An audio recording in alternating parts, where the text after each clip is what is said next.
बिस्मिल्लाहिर्रहमानिर्रहीम अस्सलाम वालेकुम। दोस्तों आऊं आहियां तव्हांजो मेज़बान लियाकत राजपर।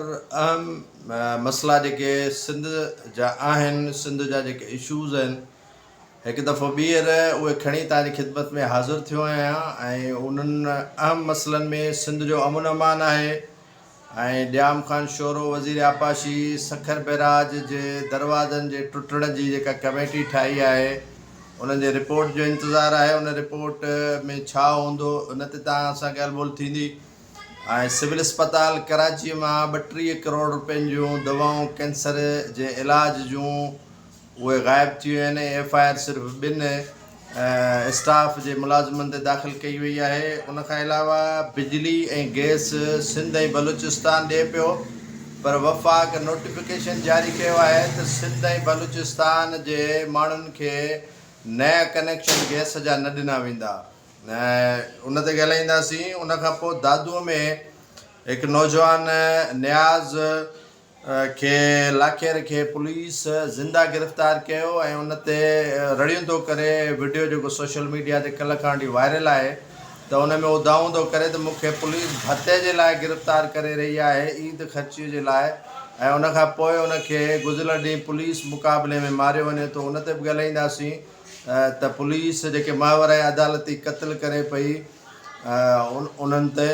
त शुरूआति कंदासीं सिंध जे अमन अमान खां। सिंध जो अमन अमान एतिरो बदतर सूरत हाल अख़्तियार करे वियो आहे जो को बि ज़मींदार हारी काश्तकार पंहिंजी ज़मीन भत्ते ॾियण खां सवाइ नथो पोखे सघे।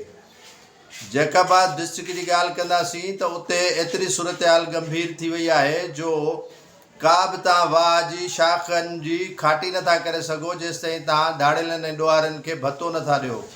का बि ज़मीन जी पोखी तव्हां फ़सुलु नथा पोखे सघो जेसि ताईं तव्हां दाड़ेलनि ऐं ॾुआरनि खे भत्तो नथा ॾियो। का बि ज़मीन ते तव्हां हर नथा हलाए सघो जेसि ताईं तव्हां ॾुआरनि खे भत्तो नथा ॾियो। तव्हां घरनि खां ॿाहिरि निकिरण जो भत्तो ॾियनि था माण्हू, उते कारोबार करण जो भत्तो ॾियनि था। त इहा सूरत हाल डिस्ट्रिक्ट जैकाबाद जी बणिजी वई आहे, ठुल तालुके जी बणिजी वई आहे, तंगवाणी जी इहा सूरत हाल बणिजी वई आहे, कंदकोट में इहा सूरत हाल पैदा थी वई आहे। त आख़िर माण्हू वञनि त वञनि केॾांहुं? अॻे ॿुधंदा हुआसीं त सवात वाना वज़ीरिस्तान दीर ऐं ॿियनि इलाइक़नि में तालिबान जो असर रसूख़ हूंदो ऐं तालिबान माण्हुनि खे अगवा कंदा हुआ, भत्तो वठंदा हुआ ऐं हिते माण्हुनि खे ख़ौफ़ पैदा थींदो। पर इहा सूरत हाल सिंध में पैदा थी वई आहे, ख़ासि तौर ते घोटकी, शिकारपुर, कंदकोट, कशमोर ऐं जैकाबाद डिस्ट्रिक्ट जे मुख़्तलिफ़ तालुकनि में इहा सूरत हाल पैदा थी वई आहे। त को बि तव्हां फ़सुलु कायो, को बि कारोबार कयो, को बि तव्हां फ़सुल जी लोभाई कयो या लोड़ाई कयो, उन ते बि तव्हां भत्तो ॾियो। जेकॾहिं तव्हां पंहिंजी ज़मीन खे पाणी ॾियो था उन ते बि तव्हां भत्तो ॾियो। त इहा सूरत हाल थी वई आहे ऐं पुलिस साम्हूं मौजूदु हूंदे बि ॾुआर जे ख़िलाफ़ु एक्शन खणण लाइ तयारु न आहे। केतिरनि ई ॾुआरनि जा हिकिड़ा गैंग ठाहिया विया आहिनि, केतिरनि ई ॾुआरनि जी गैंगस्टर मौजूदु आहिनि। पुलिस खे हर शइ जी ख़बर आहे, मौजूदु आहिनि, उन जे बावजूद बि उन्हनि जे ख़िलाफ़ु एक्शन खणण लाइ तयारु न आहिनि। ऐं यकीन ॼाणो त माण्हू भत्ते ॾियण जे लाइ मजबूर आहिनि, छो त कानून जो सहारो उन्हनि खे माना आहे ई कोन। हिकिड़ो चवंदा आहिनि न पुठि भराई हुजे त पोइ त माण्हू ठीकु आहे, हिन कानून जे सहारे ते उन्हनि ॾुआरनि जो मुक़ाबिलो बि करे सघे थो। पर ॾुआरी एतिरा ताक़तवर आहिनि, एतिरा ज़ालिम आहिनि जो माण्हू बेवस्ती ज़ाहिर आहे उन्हनि खे दाणू पाणी पंहिंजे बचड़नि जे लाइ पोखणो हूंदो आहे, काइणो हूंदो आहे, या उन्हनि खे ॿाहिरि वञी करे कारोबार करिणो हूंदो आहे। त उन जे पंहिंजी ज़िंदगीअ जे बचाव जे लाइ उहे ॾुआरनि खे भत्तो ॾियनि था। ऐं पुलिस खे हर शइ जी ख़बर आहे, पर पोइ बि पुलिस उन्हनि जे ख़िलाफ़ु को एक्शन खणण लाइ तयारु न आहे। पुलिस खे ऑपरेशन वॾो करण जे लाइ तयारु न आहे। इहे ॾुआरी एतिरा त पावरफुल थी विया आहिनि जो यकीन कयो त माण्हू पंहिंजे वाहन जी शाखुनि जी खाटी नथा कराए सघनि जेसिताईं ॾुआरी भत्तो नथा ॾुआरनि खे ॾियनि। ॾुआरी एतिरा पावरफुल थी विया आहिनि, जदीद हसिले सां, जदीद हथियारनि सां माण्हुनि खे धमकाइनि पिया। ऐं यकीन ॼाणो त 99% माण्हू उन्हनि खे भत्तो ॾेई था अचनि। हिकु अधु को अहिड़ो माण्हू आहे पावरफुल ताक़तवर जेको उन्हनि खे भत्तो नथो ॾिए। बाक़ी उन्हनि खे भत्तो ॾियण में माना माण्हू परेशान थी वञे उते जेको आहे सो पहुचाइनि था ऐं उहो डीलूं जेको आहे उन्हनि सां कनि था। कई खोड़ सारा ॾुआरनि जा माण्हुनि जा माण्हू हुते रखियल आहिनि जेके भतो वसूल करे उन्हनि ताईं पहुचाइनि था। त इहा हालत आहे असांजी सिंध जी। अॻे असां KPK जो ॿुधंदा हुआसीं त एतिरा ॾुआरी हुते सरगर्म आहिनि। तालिबान, तहरीक तालिबान आहे, सूफ़ी मोहम्मद जो गुरोह आहे, मुला फज़ुल्ला जो गुरोह आहे, मसूद कबीले जो गुरोह आहे, हकीमुल्ला महसूद आहे, ॿिया आहिनि।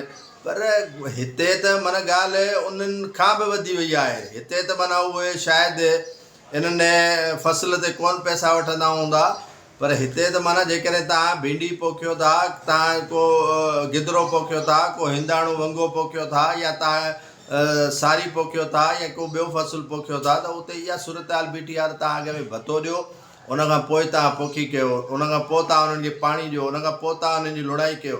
माना 3-4 मरहलनि ते न, बल्कि खोड़ सारनि मरहलनि ते इवन एसि ताईं थियो आहे त जेकॾहिं तव्हां हफ़्तेवार भतो बि उते शुरू अथव। हिकिड़ो थींदो आहे त फ़सुल ते हिते हफ़्तेवार भतो बि शुरू आहे, त खाइण पीअण लाइ कुझु कोन्हे, 3000 ॾे पोइ माण्हू पंहिंजे माइनि जा, पंहिंजे औरतुनि जा ॻह खपाए बि उन्हनि ॾुआरनि खे भतो ॾियनि था।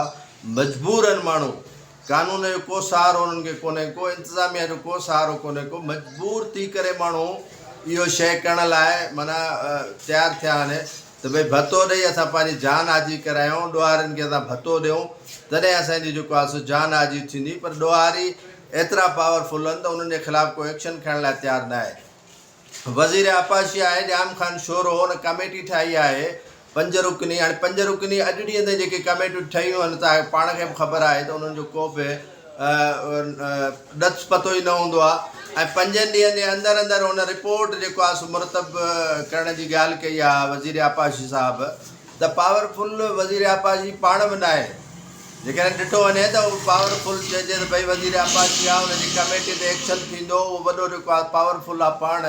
पर पाण वज़ीर आपाशी जा हथ कटियल आहिनि, उहो पाण मोरो आहे, गुॾो आहे। ऐं ज़िम्मेवारनि ख़िलाफ़ु यकीन ॼाणो त अॼु ॾींहं ताईं के बि कमेटियूं ठहियूं आहिनि, न को एक्शन कोन थियो आहे, न को उन्हनि ज़िम्मेवारनि जे ख़िलाफ़ु का कार्रवाई थी आहे। हीअ बैराज जो जेको दर आहिनि उहे लापता या गुम थियण वारे मामले जी इंक्वायरी थींदी त छा थी पवंदो।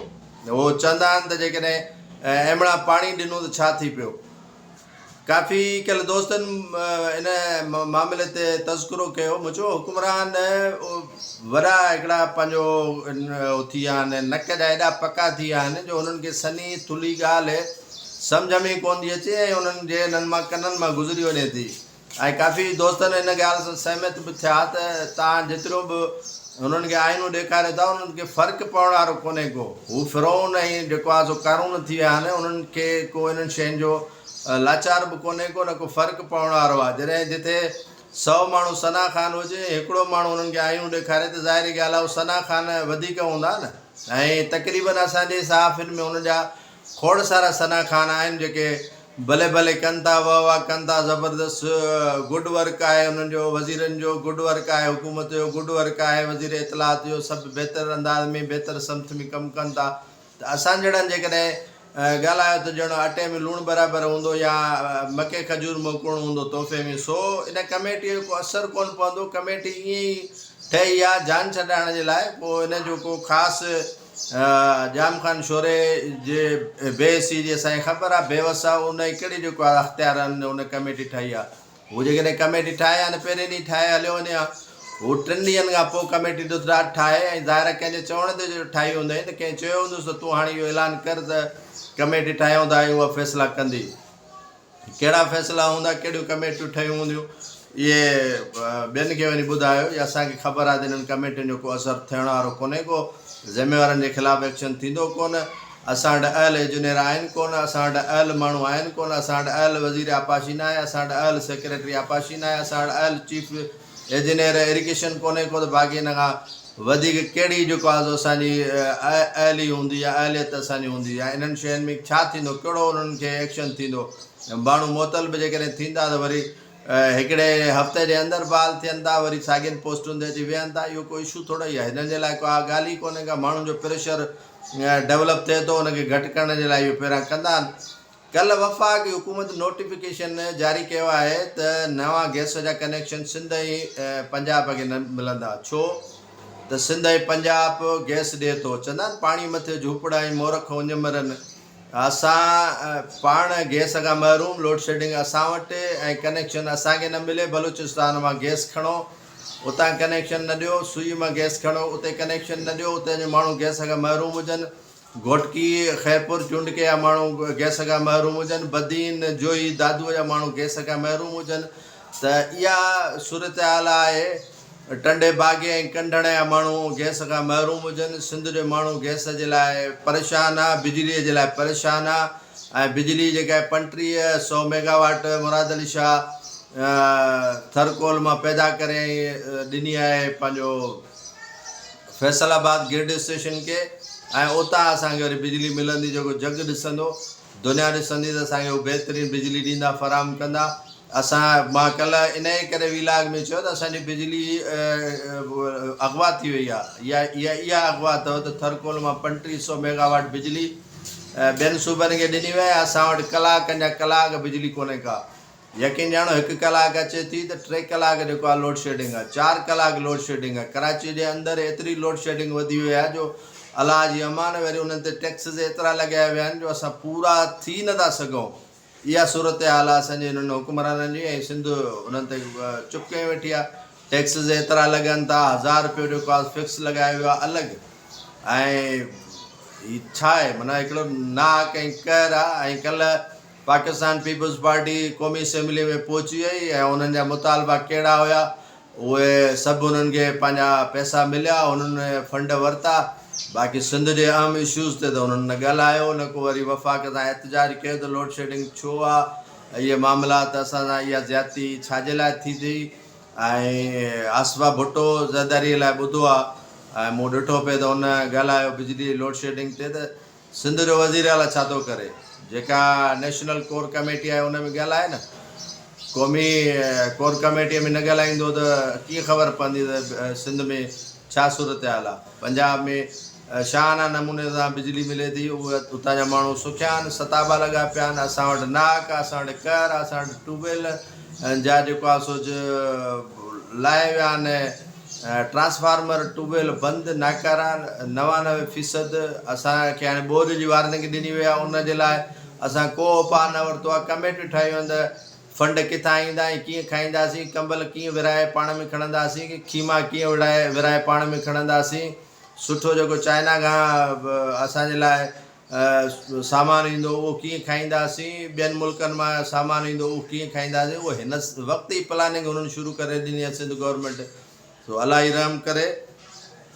दोस्तनि, दादू में गुज़िरियल ॾींहुं हिकु नौजवान आहे जंहिंखे टाउन कमेटी में नौकिरी आहे ऐं उहो आहे नियाज़ लाखेर। उनखे पुलिस गिरफ़्तार करे थी। उन्हनि जो सोशल मीडिया ते वीडियो वायरल थियो आहे त पुलिस जे अॻियां दाऊं करे थो ऐं उनखे वाह मां क्रॉस कराए वञे थो ऐं उहो रड़ियूं करे थो नौजवान। ऐं गुज़िरियल ॾींहुं उनखे पुलिस जे मुक़ाबले में मारियो वञे थो। अगरि ॾोहारी हो त उनखे तव्हां ज़िंदा पकड़ियो आहे। हू रड़ियूं करे थो पियो त भई मूंखां भतो था घुरनि, मूंखां ईद ख़र्ची था घुरनि। ऐं उनखां पोइ तव्हां मावराए अदालती क़तलु कयो था ऐं उन नौजवान खे तव्हां पुलिस मुक़ाबले में मारियो था। ॾोहारी आहे त उनखे अदालत में पेश कयो। जेकॾहिं हू क़ातिल आहे त अदालत में पेश कयो। अदालतूं छाजे लाइ आहिनि? जेकॾहिं हू टके था त अदालतुनि में पेश कयो। हीअ त कानून हथ में खणणो आहे। ॾोहारनि जे ख़िलाफ़ु तव्हां एक्शन खणो कोन था। कचे ॾोहारनि जे ख़िलाफ़ु तव्हां जेको ज़बान सिबी पई आहे, ज़बान तव्हांजी बंदि आहे। तव्हांजो असलो हुते ज़ंगालू थी वियो आहे, कटिजी वियो आहे। तव्हांजो असलो जेको आहे सो कंहिं कम जो कोन्हे को। बाक़ी तव्हांजे लाइ जेको आहे सो ग़रीबनि जे लाइ असलो तव्हां वटि मौजूदु आहे। ऐं जेके मिसकिन माण्हू मारवड़ आहिनि उन्हनि खे मारण लाइ तव्हां वटि असलो मौजूदु आहे। तव्हांजूं जीतरियूं पोइ उते बि कमु कनि थियूं, तव्हांजा क्लाशन कोफ उते बि कमु कनि था। पर भत्ताखोर, ॾोहारी ऐं क्रिमिनलनि जे ख़िलाफ़ु तव्हांजो को बि जेको आहे सो हथियार कमु नथो करे। त इहा सिंध पुलिस जी मुकमल तौर ते नाकामी आहे। सिंध पुलिस बिल्कुलु जेको आहे वंगारू त हुई, पर हींअर आलम आश्कार आहे त सिंध पुलिस वंगारनि वारो किरदारु अदा पई करे ऐं भरपूर नमूने सां ॾोहारनि जी पुष्ट पनाही पई करे ऐं ॾोहारनि खे सपोर्ट पई करे। ऐं ॾोहारनि जो जेको मोराल आहे उहो पुलिस ई बुलंद करायो आहे। पुलिस जे ज़रिए उन ॾोहारनि जो मोराल बुलंद आहे। ऐं पुलिस जा जेके बेगुनाह नौजवान शहीद थियनि था उन्हनि खे बि असां सुर्ख सलाम पेश कयूं था। पर जेके ऑफिसर आहिनि या रैंकर जेके पुलिस जा उते वॾा मुंशी आहिनि, जमादार आहिनि, जेके पुलिस जे पिकटुनि ते रखियल एहलकार आहिनि, उहे बिल्कुलु ॾुआरनि सां मिलियल आहिनि ऐं ॾुआरनि खे रस्ता फराहम कनि था, ॾुआरनि खे जेको आहे सो रस्ता ॾियनि था।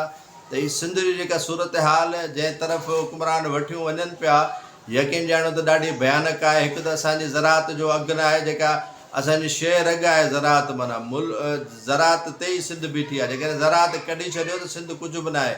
सिंध जी मईशत हींअर ज़राअत ते बीठी आहे। ऐं असांजा जेके हुकुमरान आहिनि उन्हनि जो हज़ारे एकड़ मुख़्तलिफ़ कैनलनि ते ज़मीनूं आहिनि, उहे चाहिनि था त जेके ॿियनि जूं बि ग़रीबनि जूं ज़मीनूं आहिनि थोरियूं थोरियूं, उहे बि ॾेई करे असांखे जान छॾाए वञनि। ऐं पाणी जेकॾहिं न हूंदो त यकीननि उन्हनि हुकुमराननि जूं ज़मीनूं बि सुकंदियूं, उन्हनि हुकुमराननि जूं ज़मीनूं बि आबाद कोन थींदियूं। जेकॾहिं ग़रीब जी आबाद करणु ज़मीन नथा ॾियनि, कई बादशाह उहे ज़मीनूं छॾे हलिया विया, कई जेको आहे तवंगर आहे उहे ज़मीनूं छॾे हलिया विया, केर बि पाण सां गॾु ज़मीन क़बर में खयूं नथो वञे। पर इहे हिकिड़ियूं अलामतूं हूंदियूं आहिनि, हिकिड़ियूं शयूं हूंदियूं आहिनि त भई हिननि सिंध जे लाइ विढ़िया, सिंध जे लाइ क़ुर्बानी ॾिनी, सिंध जो केस विढ़िया, सिंध जे मुक़दमो विढ़िया, सिंध जे लाइ हुननि वॾी जिदोजहद कई। हिकिड़ी इहा ॻाल्हि ज़हन नशीन हूंदी आहे, तारीख़ लिखंदी आहे त फलाणो ख़ान तारीख़ में ज़िंदा आहे। जेकॾहिं अॼु सिंध जो माण्हू भुटे जो तज़किरो करे थो त हुन कुझु न कुझु सिंध जे लाइ यकीननि कयो हूंदो। बेनज़ीर भुट्टो जे लाइ जेकॾहिं सिंध जो माण्हू रोए थो त यकीननि हुन सिंध जे लाइ कयो हूंदो। पर जेकॾहिं मौजूदा हुकुमरान सिंध जे लाइ न कंदा त उन्हनि खे फ़िरौन, यज़ीद ऐं कारून खां सवाइ केर बि पुकारण लाइ तयारु कोन हूंदो। सिंध जे लाइ जेकॾहिं तव्हांखे हींअर मौक़ो अलाह साईं चोथों भेरो ॾिनो आहे, सिंध जे मुक़दमो लड़ंदव, सिंध जे लाइ विढ़ंदव त सिंध तव्हांजे लाइ उथंदी, सिंध तव्हांजे लाइ विढ़ंदी। जेकॾहिं सिंध लाइ तव्हां न विढ़ंदव त यकीन ॼाणो सिंध जो को बि फ़र्दु, सिंध जो को बि माण्हू तव्हांजे लाइ कुझु ई नथो सघे, न को वरी पुछंदो। तव्हांखे ईअं रोड ते माण्हू कुटींदा ऐं माण्हू चवंदा शुक्र अल्हम्दुलिल्लाह हिननि खे खला लॻा, हिननि खे पादर लॻा, ॾाढो भलो थियो। सो इन ईअं न कयो जो माण्हू माना बग़ावत जो अलम खणनि तव्हांजे ख़िलाफ़ु। इन खां पहिरियां तव्हां सिंध जे केसनि खे खणो, सिंध जे मसइलनि खे खणो, सिंध जे जेके अहम इशूज़ आहिनि उन्हनि खे जेको आहे पाए तकमील ताईं पहुचायो।